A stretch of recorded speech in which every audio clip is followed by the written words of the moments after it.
नमस्कार, स्वागत आहे सर्वांचं आपल्या यूट्यूब चॅनलवरती।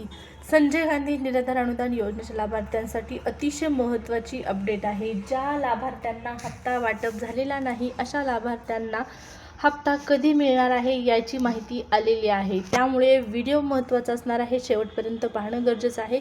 त्यासोबतच चॅनलवर तुम्ही पहिल्यांदा आला असाल, पहिल्यांदा आपला व्हिडिओ पाहत असाल तर जरूर चॅनलला सबस्क्राईब करून ठेवा, जेणेकरून या योजनेच्या सर्व अपडेट तुम्हाला वेळेवर मिळत राहतील। चला तर मग सुरुवात करूया आजच्या या व्हिडिओला।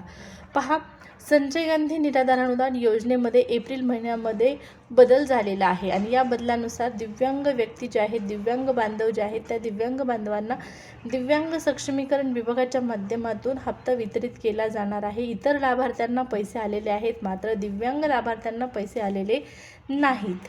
नेमकं दिव्यांग बांधवांना पैसे का आलेले नाहीत, पैसे कधीपर्यंत जमा होणार आहेत या संदर्भातली माहिती आहे।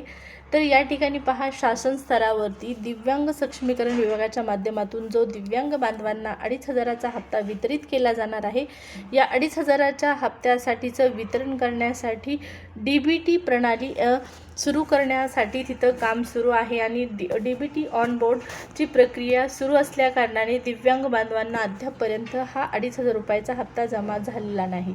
पण काळजी करू नका, हे पैसे तुमच्या खात्यामध्ये जमा होणार आहेत। 2 दिवसामध्ये अपेक्षित आहे हा हप्ता वाटप होणं। 20 तारखेच्या नंतर पैसे येतील अशी माहिती मिळालेली होती। आता 22-23 पासून हे वितरण सुरू होईल। शक्यतो 21 तारखेला मेसेज पडण्याची सुद्धा शक्यता नाकारता येत नाही। DBT प्रक्रिया सुरू झाल्याच्या नंतर लगेचच तात्काळ तुम्हाला कळवण्यात येणार आहे। त्यामुळे चॅनलला सबस्क्राईब करायला विसरला असाल तर जरूर सबस्क्राईब करून ठेवा।